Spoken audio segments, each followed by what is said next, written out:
La lluvia caía con insistencia sobre las calles empedradas de Sevilla, esa ciudad que siempre parecía guardar secretos entre sus naranjos y sus patios ocultos. Era un día gris de otoño, de esos que hacen que el alma se encoja un poco más. María, una mujer de 45 años con el cabello negro recogido en un moño deshecho y los ojos hinchados por noches sin dormir, caminaba hacia el despacho del notario. Sus pasos eran lentos, como si cada uno le costara un pedazo de vida. Hacía apenas 2 meses que había perdido a su marido, Antonio, en un accidente de coche en la carretera de Córdoba. Un conductor ebrio, decían, pero para María era como si el mundo entero se hubiera confabulado contra ella. Antonio había sido su todo. Se habían conocido en la feria de abril, bailando sevillanas bajo las luces de las casetas. Él era un hombre fuerte, con manos callosas de trabajar en la construcción, pero con un corazón que latía al ritmo de las guitarras flamencas. Juntos habían construido una vida modesta en un pisito en el barrio de Triana, con 2 hijos ya mayores que ahora vivían en Madrid, persiguiendo sueños que María nunca había entendido del todo. Pero ahora, sin él, todo se desmoronaba. Las deudas se acumulaban, el alquiler subía y el dolor. ¡Ay! El dolor era como una espina clavada en el pecho que no dejaba de sangrar. El notario, un hombre mayor con gafas redondas y un traje que olía a naftalina, la recibió en su oficina en la Plaza de España. «Señora López, lamento su pérdida», dijo con esa voz formal que no transmitía calidez alguna. María se sentó en la silla de madera, sintiendo cómo las lágrimas amenazaban con brotar de nuevo. «Antonio dejó un testamento», continuó el notario, abriendo un sobre amarillento. «No hay mucho, me temo. Solo una propiedad en las afueras de Sevilla, en un pueblo llamado Alcalá de Guadaira. Es una casa antigua que heredó de su familia». María frunció el ceño. Antonio nunca le había hablado de esa casa. Siempre decía que su pasado era un libro cerrado, que lo importante era el futuro con ella. ¿Una casa? ¿Y dinero? ¿Algo más?, preguntó con la voz temblorosa. El notario negó con la cabeza. «Lo siento, pero la casa...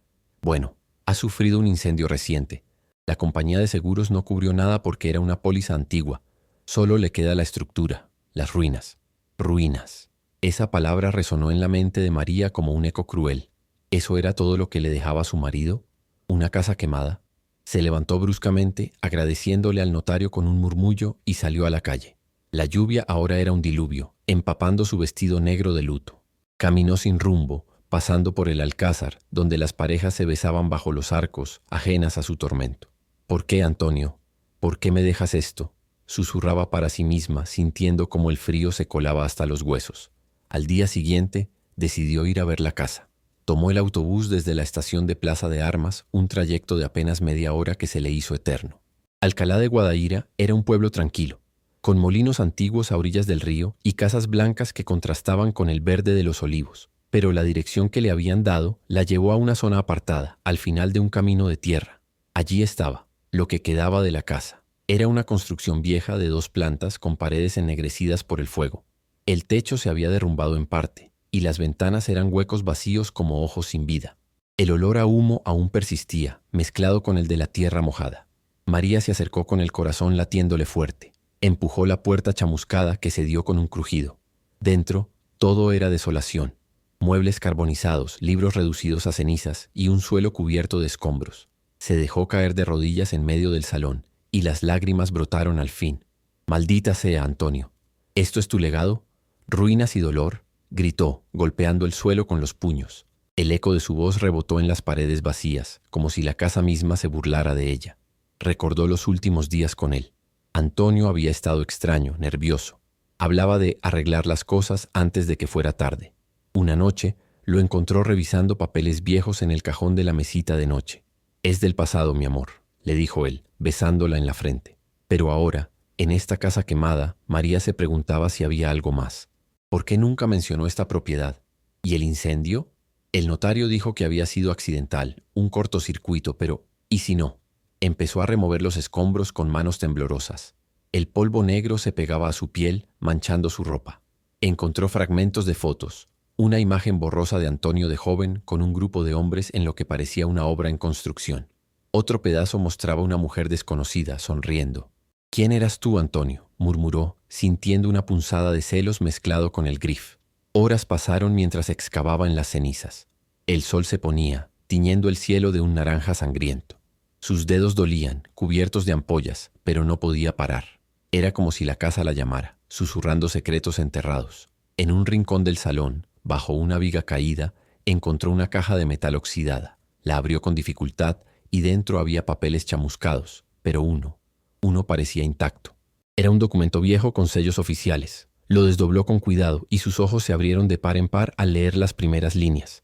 Era un contrato fechado hacía 20 años. Involucraba a Antonio y a una empresa constructora de Sevilla acusada de corrupción. Palabras como sobornos, terrenos ilegales y testigo clave saltaban de la página. Pero lo que más la impactó fue el nombre al final, el de un poderoso empresario local, don Rafael Mendoza, el mismo que ahora era alcalde de Alcalá y que había estado en las noticias por escándalos de urbanismo. María sintió un escalofrío.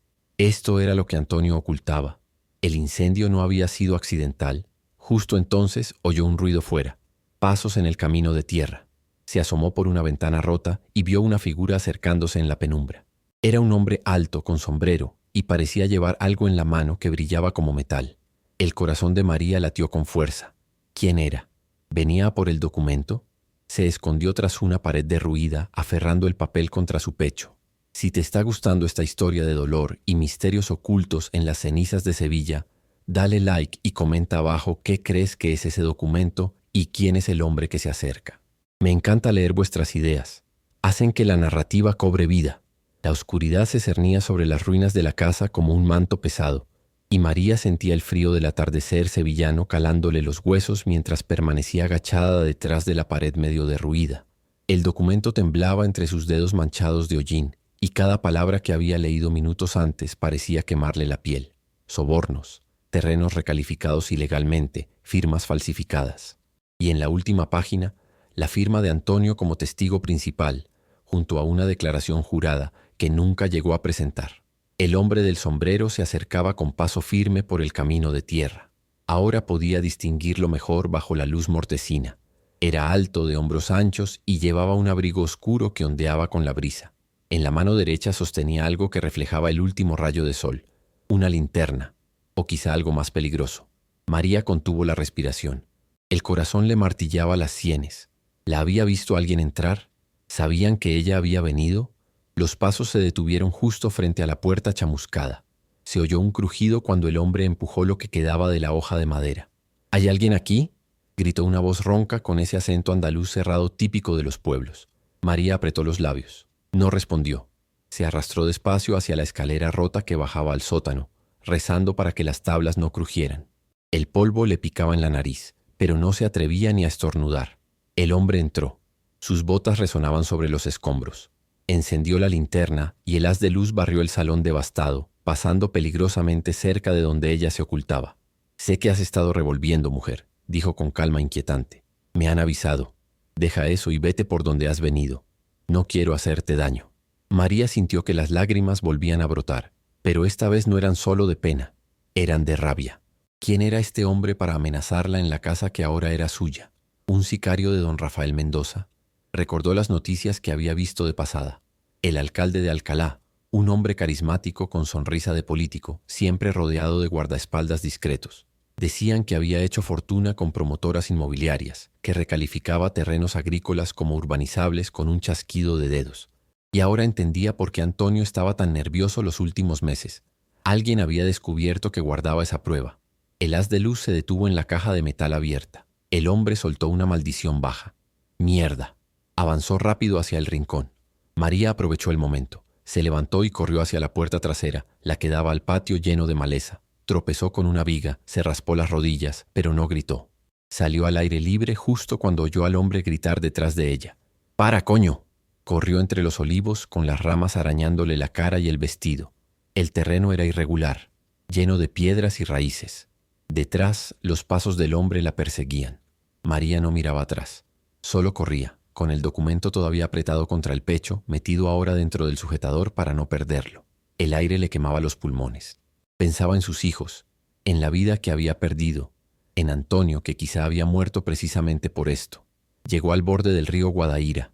La noche ya había caído del todo y solo la luna iluminaba el agua oscura. Se escondió detrás de un molino antiguo abandonado, jadeando. Los pasos se acercaron y luego se detuvieron. Silencio.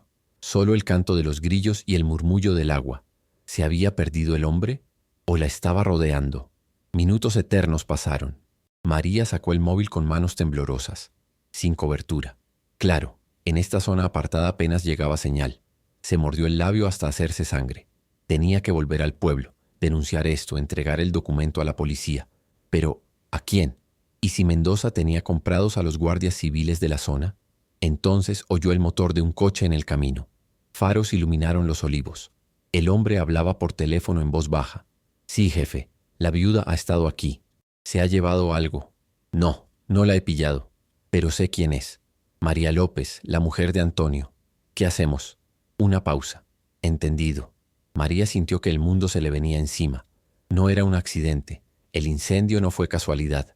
Y quizá tampoco lo fue la muerte de Antonio. Las piezas encajaban de forma aterradora. Su marido no había muerto por un conductor borracho. Lo habían eliminado porque iba a hablar, porque guardaba esa prueba que podía hundir a uno de los hombres más poderosos de la provincia. El coche se alejó. María esperó media hora más, temblando de frío y de miedo antes de salir de su escondite. Caminó pegada a la orilla del río hasta llegar al puente que llevaba al centro de Alcalá. Las luces del pueblo la reconfortaron un poco, pero no del todo. Entró en la primera pensión que encontró abierta, una casa antigua con azulejos desgastados y olor a fritura. La dueña, una mujer mayor llamada Paqui, la miró con preocupación. «Ay, hija, ¿qué te ha pasado? Estás llena de hollín y arañazos». María solo pudo balbucear que había tenido un accidente, que necesitaba una habitación. Pagó en efectivo y se encerró en el cuarto. Allí, bajo la luz amarillenta de la bombilla, desplegó el documento otra vez. Lo leyó entero, palabra por palabra. Era una confesión detallada. Antonio había sido capataz en una obra ilegal de Mendoza 20 años atrás. Descubrió que usaban materiales defectuosos para abaratar costes, que sobornaban a inspectores, que recalificaban terrenos protegidos. Cuando quiso denunciarlo, Mendoza le ofreció dinero para callar. Antonio aceptó por necesidad, tenían hipoteca los niños pequeños, pero guardó copias de todo. Años después, cuando Mendoza empezó a escalar políticamente, Antonio decidió que ya era hora de hacer lo correcto. Por eso estaba nervioso, por eso revisaba los papeles. Iba a entregarlos, y alguien lo supo. María lloró en silencio hasta que no le quedaron lágrimas. Luego, con una determinación que no sabía que tenía, fotografió cada página del documento con el móvil. Lo guardó en la nube, lo envió por email a sí misma, incluso a la cuenta de su hijo mayor en Madrid. Si le pasaba algo, al menos quedaría rastro. Pero el miedo no la abandonaba. Sabía que la buscarían. Sabía que no podía quedarse en Alcalá. Al amanecer, tomó el primer autobús de vuelta a Sevilla. En el trayecto, mirando los campos de naranjos por la ventanilla, tomó una decisión. No iba a huir, iba a luchar. Por Antonio, por la verdad, por la justicia que su marido nunca pudo tener. Llegó a su piso de Triana al mediodía. El sitio le parecía más vacío que nunca. Se duchó, se cambió de ropa y se sentó en la cocina con una taza de café que no probó. Llamó a su amiga Carmen, periodista en el Diario de Sevilla, la única persona en quien confiaba ciegamente. «Carmen, necesito verte. Es urgente. Es sobre Antonio, sobre por qué murió de verdad». Del otro lado del teléfono, silencio. Luego, «María, ¿estás bien? Ven a la redacción esta tarde, hablaremos». María colgó. Miró el reloj. Eran las 3. Tenía tiempo para prepararse. Sacó el documento original, lo metió en una carpeta y lo guardó en su bolso. Se miró en el espejo. Ojeras profundas, rostro demacrado, pero en los ojos había algo nuevo. Fuego. Lo que no sabía era que, desde la acera de enfrente, un coche oscuro la observaba. El mismo hombre del sombrero estaba al volante, hablando por teléfono otra vez. «Sí, jefe. Ya está en Sevilla. Va hacia la redacción del diario. ¿Procedemos? Si esta historia te está removiendo por dentro, si sientes la rabia y el dolor de María como propios, déjame un corazón o un comentario diciéndome qué harías tú en su lugar. ¿Denunciarías? ¿Huirías? Vuestras palabras me dan fuerza para seguir contándola». La redacción de El Diario de Sevilla olía a café rancio y papel viejo. María esperaba en una salita con sillas de plástico azul, la carpeta apretada contra su pecho como un escudo. Cada minuto que pasaba la hacía sentir más expuesta. Por la ventana veía la calle Sierpes llena de gente ajena a su tormento. Carmen apareció por fin, con sus gafas de carey y el pelo canoso recogido en una coleta. Abrazó a María sin decir nada y ese gesto de amistad casi le rompe la coraza. «Cuéntame», dijo Carmen, guiándola a un despacho pequeño y lleno de pilas de periódicos. María desplegó la historia entre sollozos y susurros. La casa quemada, el documento. El hombre del sombrero. La posible conexión entre la muerte de Antonio y el alcalde Mendoza. Carmen escuchaba, tomando notas en una libreta con expresión cada vez más grave. Este documento es una bomba, murmuró finalmente pasando las páginas chamuscadas. Mendoza no es solo alcalde de Alcalá, tiene conexiones en toda Andalucía, incluso aquí, en el Ayuntamiento de Sevilla. Si esto es cierto, ¿crees que no me creerán?, preguntó María con la voz temblorosa. Es que no se trata de creer, se trata de sobrevivir a la publicación, dijo Carmen mirándola a los ojos. María, si procedemos tu vida cambiará para siempre. Te convertirás en un objetivo. ¿Estás preparada? María pensó en Antonio, en cómo lo encontraron en el coche destrozado en esa curva de la carretera de Córdoba. La policía dijo que fue un accidente, un conductor que se dio a la fuga. Nunca encontraron al responsable. Ahora las piezas encajaban de forma macabra. Sí, dijo María con una firmeza que la sorprendió a sí misma. Pero necesito garantías. Copias de esto en varios sitios. Y protección. Carmen asintió. Voy a hablar con el director. Y con un abogado de confianza. Mientras tanto, sacó un teléfono antiguo de un cajón. Toma, prepago. No lo uses para llamar a nadie conocido. Solo para comunicarte conmigo. Y no vuelvas a tu casa. El corazón de María se encogió. ¿Crees que el hombre del sombrero te siguió hasta Sevilla? Si trabajan para Mendoza, saben dónde vives. Te vas a quedar en mi casa esta noche. Mañana veremos. Esa noche, en el piso de Carmen, en el barrio de Los Remedios, María no podía dormir. Cada ruido en la calle la hacía sobresaltarse. A las 3 de la madrugada, el teléfono de Carmen vibró. Era una llamada del director del periódico. Carmen, malas noticias. Acabo de recibir una llamada de la Consejería de Gobernación. Nos sugieren amablemente que no publiquemos ninguna historia sobre Mendoza sin pruebas irrefutables. Han mencionado posibles inspecciones fiscales al periódico. Carmen colgó, pálida. Nos están advirtiendo. Tienen infiltrados. Alguien en la redacción sabe. María sintió que el suelo se abría bajo sus pies. ¿Entonces no podemos publicarlo? Podemos, pero no aquí. Y no ahora, dijo Carmen encendiendo su ordenador. Hay un periodista de investigación en Madrid, Jorge Morales. Trabaja para un medio digital independiente. Le envío todo ahora mismo. Y tú tienes que ir a la policía, pero no a la comisaría de aquí, a la Unidad de Delincuencia Económica y Corrupción, en Madrid. ¿Madrid?, murmuró María. Es más difícil que la influencia de Mendoza llegue hasta allí. Y además, allí están tus hijos. Podrás estar cerca de ellos. Al día siguiente, con el primer AVE a Madrid, María sentía que llevaba el peso del mundo en sus hombros. La carpeta estaba ahora dentro de una mochila, junto con unas pocas pertenencias. Carmen la acompañó hasta la estación de Santa Justa. Ten cuidado, le dijo abrazándola fuerte. Confía solo en Jorge. Él te estará esperando en Atocha. Y María, Antonio estaría orgulloso de ti. El viaje fue un borrón de campos verdes y miedo. En Madrid la ciudad la recibió con su bullicio indiferente. Jorge Morales era un hombre joven, de mirada inteligente y modales tranquilos. La esperaba con un café en la mano. Carmen me ha contado todo, dijo, conduciéndola a un coche discreto. He estado revisando el documento. Es auténtico y es devastador, pero necesitamos corroborar algunos datos y necesitamos que declares ante la policía con un abogado presente. La declaración en la unidad de corrupción duró 5 horas interminables. Un agente serio, el inspector Robles, escuchó su testimonio mientras un fiscal tomaba notas.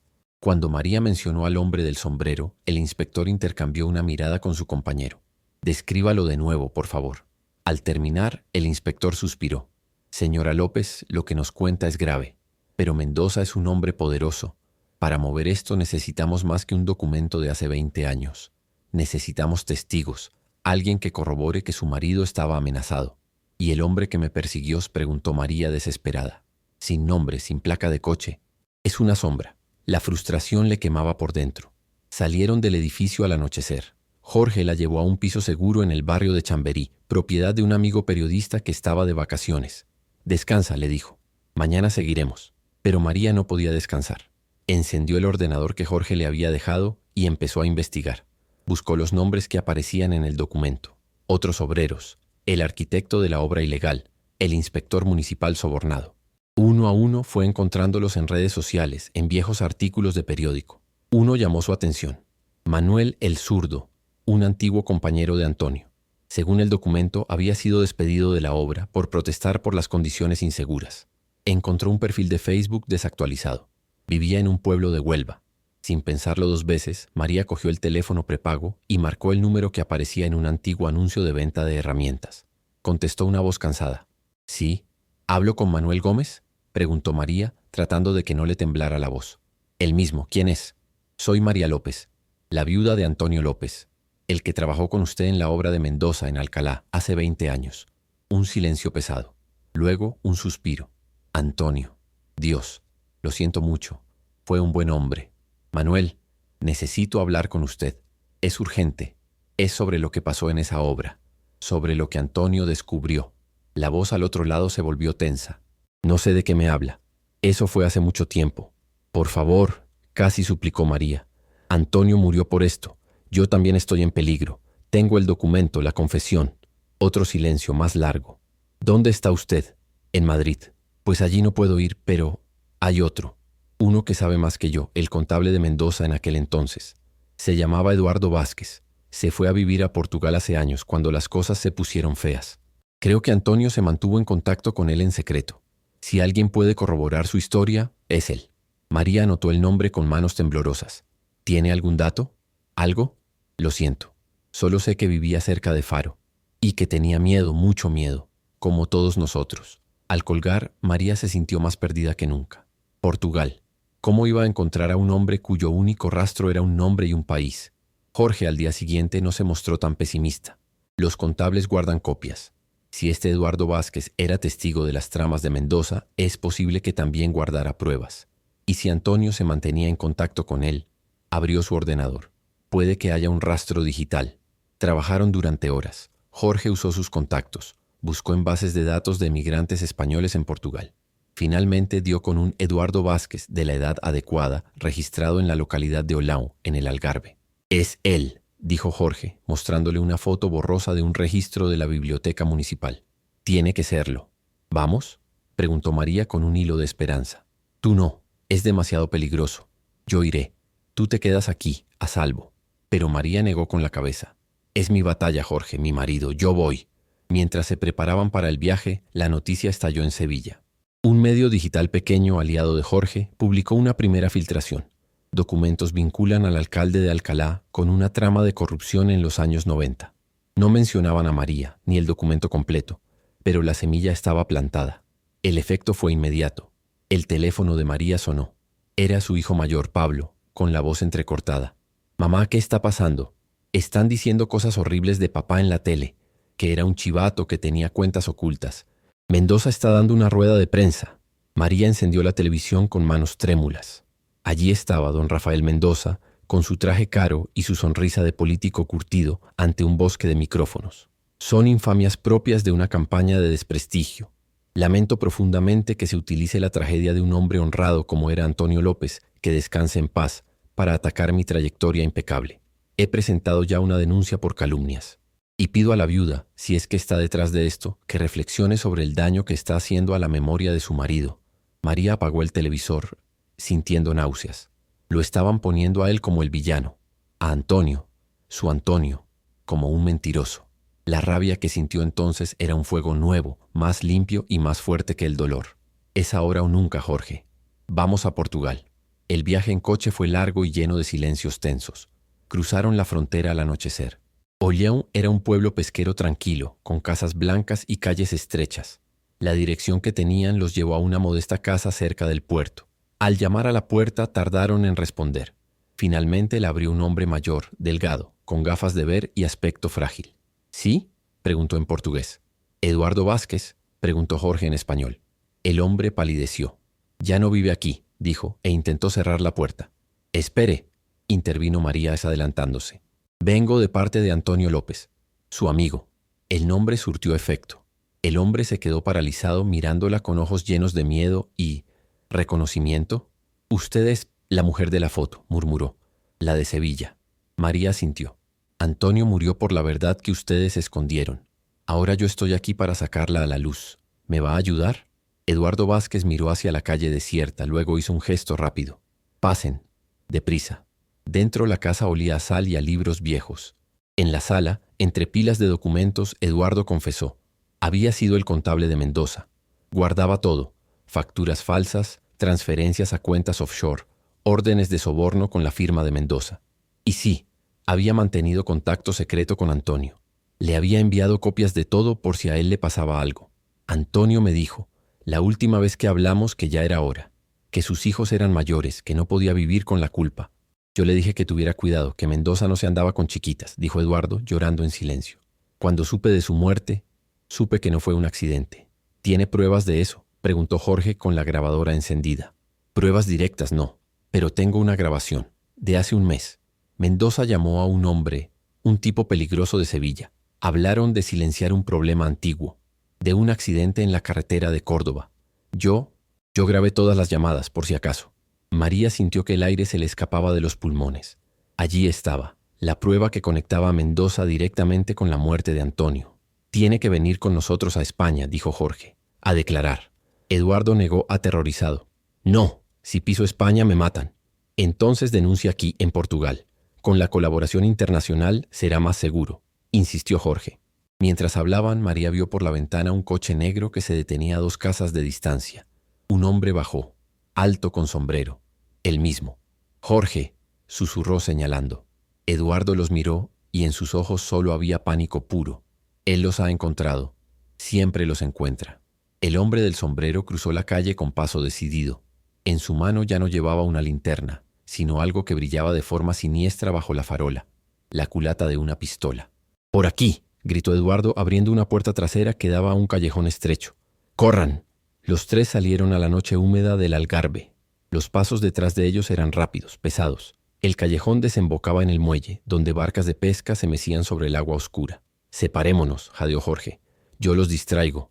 Eduardo, llévela a la policía marítima, al final del muelle. Vayan». María quiso protestar, pero Eduardo la agarró del brazo y la arrastró entre las sombras. Oyó gritar a Jorge, «¡Por aquí! ¡Los quieren a ellos!». Y luego unos pasos que se alejaban en dirección opuesta. Llegaron a una pequeña caseta de la policía portuaria. Eduardo, hablando en un portugués atropellado, explicó la situación a un agente sorprendido. Minutos después, sirenas rompieron la tranquilidad de la noche. El hombre del sombrero, al ver las luces azules, desapareció entre las callejuelas como un fantasma. En la comisaría de Olão, con la intervención de Interpol y la unidad de corrupción española, todo se aceleró. Eduardo Vázquez entregó todo su archivo. Las grabaciones, los documentos financieros y la conversación donde Mendoza ordenaba solucionar el problema de Antonio López. Era la prueba irrefutable. La noticia estalló como una granada en España. Caída de un cacique, el alcalde de Alcalá, vinculado a corrupción y un posible homicidio, titulaban los periódicos. La Guardia Civil registró las propiedades de Mendoza al amanecer. Encontraron más documentos, dinero en efectivo y listas de pagos a otros funcionarios. Mendoza fue detenido en su mansión de la Sierra de Sevilla, aún en pijama. En la televisión María vio cómo lo esposaban, cómo su máscara de hombre respetable se desmoronaba para mostrar el rostro abatido de un criminal. Pero la justicia era lenta. Los meses siguientes fueron un torbellino de declaraciones, ruedas de reconocimiento. María identificó al hombre del sombrero como un ex guardaespaldas de Mendoza. Y espera, María volvió a Sevilla, pero ya no a su piso de Triana. Se quedó con Carmen mientras el caso avanzaba. El juicio se celebró un año después, en la Audiencia Provincial de Sevilla. La sala estaba abarrotada. María, sentada en la primera fila, vestida de negro pero con la cabeza alta, sintió la mirada de los hijos de Mendoza clavada en ella. Sintió miedo pero también una paz extraña. Antonio estaba allí, en cada palabra que ella pronunció ante el tribunal. Declaró sobre la casa quemada, sobre el documento, sobre la persecución. Eduardo Vázquez declaró por videoconferencia desde un lugar seguro. El hombre del sombrero, arrestado y con un acuerdo de colaboración, confirmó que Mendoza le había ordenado asustar a la viuda y antes hacer desaparecer a Antonio. La evidencia era abrumadora. La sentencia llegó en un día soleado de primavera. Rafael Mendoza fue condenado a 22 años de prisión por cohecho, blanqueo de capitales, prevaricación y homicidio imprudente. No pudieron probar el asesinato, pero sí que ordenó una intimidación que terminó en la muerte de Antonio. Su red de corrupción se desmanteló, con una docena de detenciones más. Al salir del juzgado, rodeada de periodistas, María solo dijo unas palabras. Hoy Antonio descansa en paz, y yo también. La vida después del veredicto no fue fácil. El dolor de la pérdida no desapareció, pero se transformó. Con la indemnización que obtuvo del juicio civil contra Mendoza, María hizo 2 cosas. Reparó la casa quemada de Alcalá de Guadaíra y la convirtió en un centro de ayuda para viudas en situaciones vulnerables. La llamó la casa de Antonio. Las ruinas que una vez simbolizaron su desesperación, ahora eran un refugio lleno de luz. Sus hijos volvieron a Sevilla, más cerca de ella. Y en la feria de abril siguiente, María se puso un vestido de flamenca, no negro, sino de un rojo intenso como la pasión que Antonio siempre llevó dentro. Bailó una sevillana en la caseta de su barrio, sintiendo por primera vez en años que la vida podía volver a latir con fuerza. A veces, al atardecer, se sentaba en el patio de la casa de Antonio, entre las macetas de geranios que habían brotado entre las cenizas, y miraba el documento enmarcado que colgaba en la entrada. No el original que estaba en el archivo del tribunal, sino una copia. Debajo, una placa decía: de las cenizas la verdad, de la verdad la justicia, de la justicia la paz. El hombre del sombrero, desde la cárcel, pidió hablar con ella. Ella aceptó. Le dijo que solo era un peón, un hombre asustado. María lo escuchó y al final solo dijo: el miedo no justifica el mal. Espero que encuentre paz. No era perdón, pero era un cierre. Una tarde, mientras supervisaba la plantación de un naranjo en el patio del centro, Carmen llegó con una copia del periódico. «Mira», dijo, señalando un artículo pequeño en la sección de cultura. Hablaba de un cuadro recién descubierto, de un pintor sevillano del siglo XIX, que había estado escondido detrás de una pared falsa en una casa antigua de Alcalá. La casa resultó ser la de ella. En los trabajos de reconstrucción habían encontrado la obra, valiosa, pero cubierta de hollín. María sonrió sin sorpresa. Antonio siempre decía que en las cosas más quemadas a veces se esconde la belleza más valiosa. Se quedó mirando el naranjo, pensando en que la vida, como los inviernos sevillanos, era dura y fría, pero siempre, siempre daba paso a una primavera. Fin. Si esta historia te ha hecho sentir la fuerza de un amor que vence a la muerte y la importancia de luchar por la verdad, compártela. Deja un comentario contándome qué te ha emocionado más o qué lección te llevas. Y si alguna vez te sientes entre cenizas, recuerda, a veces es justo ahí donde empieza a brotar la vida más fuerte. Gracias.